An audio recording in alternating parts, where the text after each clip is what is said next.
They call me Joseph. This happened to me when I was 14 years old, and honestly, I have to say what happened was the most traumatic experience in my entire life. I was out in the park playing ball with my friends, who we'll call Nikita, Ivan, and Vlad. Vlad had to go study, so he left, and the sun was setting a few hours later, so Nikita left along with everyone else who was in the park.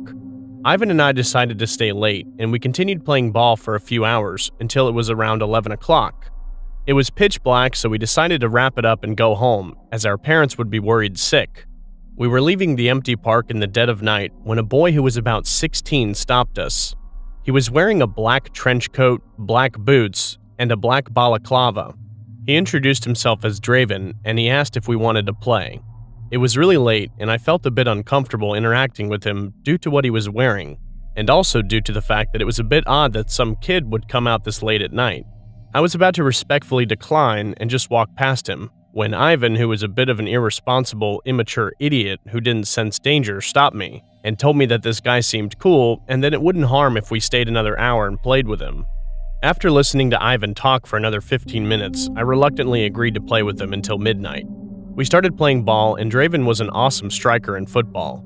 We also struck up a conversation and learned that Draven went to a school nearby, loved playing football and video games, as well as sneaking out at night, and that he wore his weird clothing so he wouldn't get caught. He seemed interesting, and he seemed very polite and friendly as well. I started to like Draven, and Ivan seemed to adore him. Eventually, when Ivan and I were about to leave as it struck midnight, Draven offered us some candy. Ivan grabbed it out of his hand and savored it.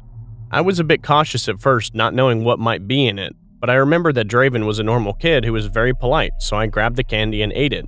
The candy tasted a bit off, but as I sucked on it longer and longer, I realized it tasted awesome, but I wanted some more, and so did Ivan. Draven said he had hundreds of those candies at his house, and that he also had pizza, chips, cake, donuts, chocolates, and energy drinks at his house, and that if we came to his house, we could have more.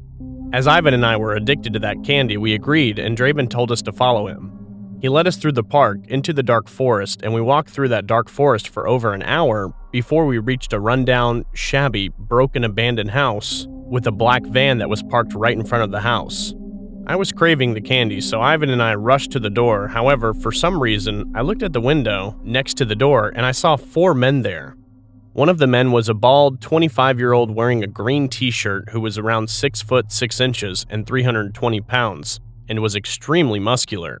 Another one was a man around 20 years old with long, brown, messy hair who was around 6 foot 7 inches and was 280 pounds, and he was wearing a biker's outfit.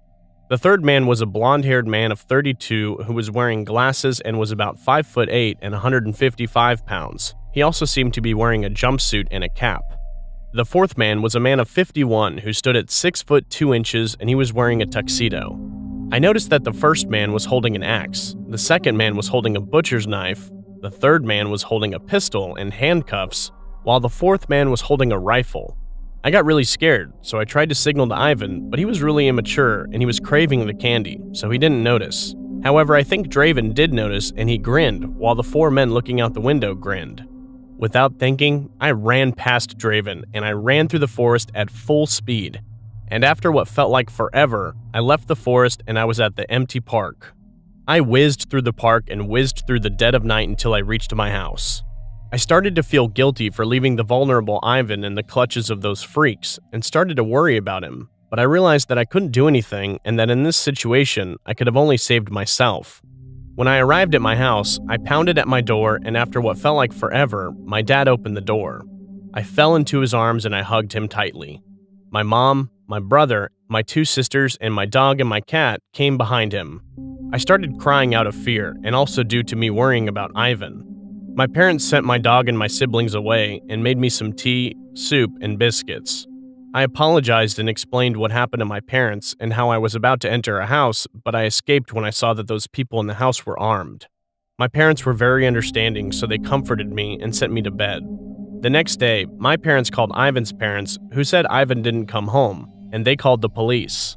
So my dad, my mom, my dog, my cat, my brother and sisters, Nikita and Vlad's parents, Ivan's parents, some other friends, and the park ranger, along with several police officers, went through the park and forest and arrived at the house. I felt safe to be with all those people. The police searched the house and found nothing apart from rats, mice, spiders, squirrels, and insects, and they said that this house was vacant and the owner died over 100 years ago. They said they would launch an investigation and try to find Ivan. We were then leaving when my dog stopped and started smelling a piece of cloth outside of the house. We all stopped, and the police saw that my dog was smelling that cloth, and they said it might be a clue. We all went home while the police took my dog away for a bit. A week later, they returned my dog and said that the dog led them several miles away to another base. The police searched that base and found blood on the floors and then found over 20 dead bodies. They found out that when I escaped, that Ivan was lured inside the house, where he was beaten up before being dragged to a van and whisked away to a base where he was maimed, tortured, and brutally murdered. Afterwards, his body was then used as storage to hide drugs. I felt sick when I found out, and I started crying my eyes out. I suffered from mental health issues, and I had to go to therapy. Eventually, I paid tribute to Ivan, and I apologized for not saving him. This story took place many years ago. I grew up in a pretty small neighborhood, and I pretty much knew everyone who lived around me. Our house was at the very end of the street. At the other end was a popular park that everyone, especially children, went to. My sister loved to go on walks very late at night, and would usually go to the swing set at the park and swing there for a while, because nobody else would be around to bother her. The park layout had the playground next to a path that led into a wooded area, with the only light source coming from a building next to the swing set. One night, maybe around 1 or 2 a.m., my sister walked down to the park. She was swinging for maybe about 10 minutes when she felt something was wrong. It was that unmistakable feeling you get when you feel like you're being watched. She didn't think much of it until this random guy seemed to come out of nowhere and sat on the swing next to her. This stranger kept trying to make conversation. He kept asking her if she lived around the park and how old she was. Around this time, my sister was 18 or 19 years old and was fairly small, and she looked a lot younger for her age. She didn't want to be around the swings anymore, so she texted me, telling me to call her. I was very confused, but I could just tell that something was wrong. I called her, and she picked up very quickly. I asked her what was going on.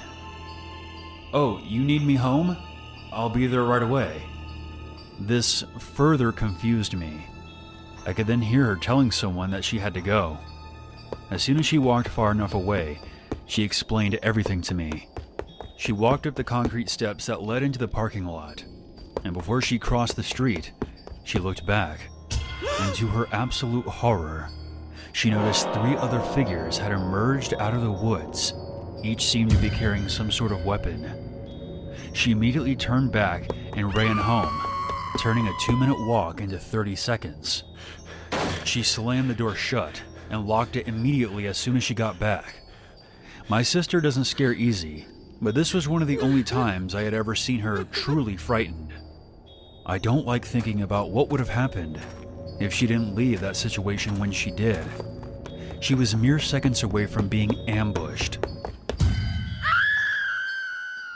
After that night, she no longer went on her late walks to the park, and now always carries a pocket knife for her protection.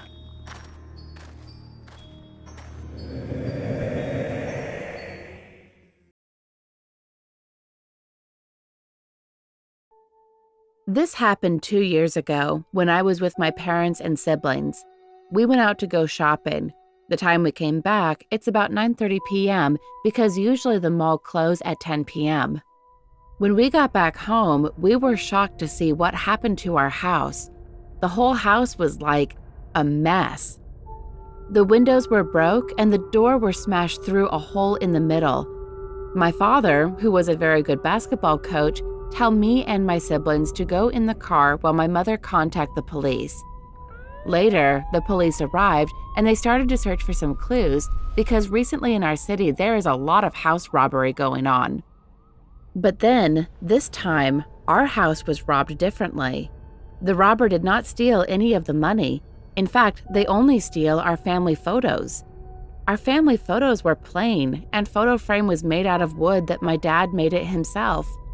Sooner or later, the police found a hole underneath our couch. They found out the hole was leading to an alleyway nearby. We have no idea how it got there. A few weeks later, I was hanging out with my friends, and I was about to go back home. By the time it was 7:30 p.m. and it's raining. At that time, I was walking home because the place we chose to go to hang out was quite close to my house. It will take around 10 minutes to arrive at my house. So I walk home with an umbrella, and the time the streetlights weren't functioning, some were and some are not. As I was walking and I heard the notifications from my phone, and I saw my mom's text saying that I must come home now or no dinner for me tonight. So I quickly put my phone back in my pocket and started walking. But at that very moment, I saw a man. The man was holding a picture and was looking at me and the picture on and on. I stood there, thinking that someone was behind me, but no, it was only me and him. I stood there shivering my legs because I saw him holding a pocket knife like he was going to kill somebody. Suddenly, I remembered that there was another way to walk back to my house, but that road will take me 2 times as long as the road I was taking. But I wasn't hesitating, and I slowly back off. But when I moved just a bit, I saw him taking his move and started walking towards me.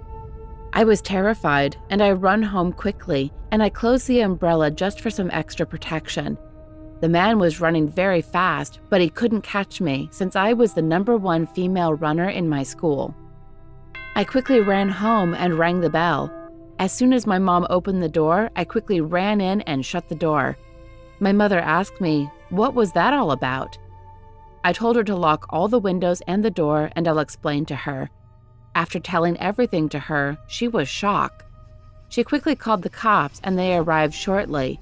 They interviewed me, and they started searching for him. A week later, the police called us and tell us that they found him. He said that he was actually one of the citizens in our city. He have a lot of pictures of people's family photos. He told us why he wanted the photos, and the truth shocked me. Most of the family photos has red circles around young girl, and one of them is me. His plan were actually to kill young girls like me and steal every valuable thing we have, and he targeted young girls because young girls are easy to catch and rob. The police found out that he already targeted 7 young girls, and their bodies are buried beneath his house's backyard.